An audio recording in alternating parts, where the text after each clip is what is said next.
אז במקום להשתגע מהמצב, החלטתי פשוט לעשות סדרת סרטונים. אז נתחיל בשרשראות, ככה זה קצת יסיט את תשומת ליבנו לכמה שניות, כמה דקות.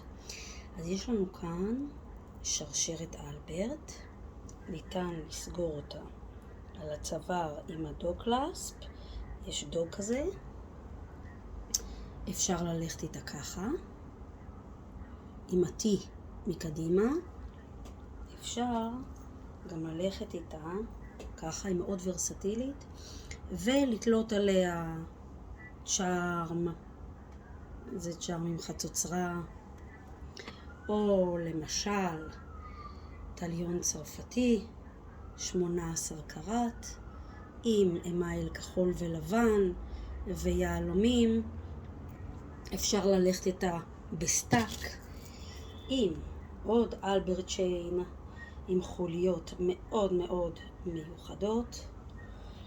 היום אוהבים מאוד את הנקלס מס או נק מס, אז שימו לב, אפשר ללכת ככה או הפוך.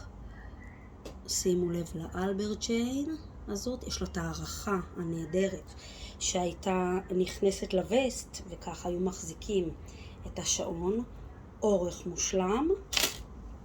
וגם זאת אותו דבר בזהב אדום, וזה קרבלינגס נקרא.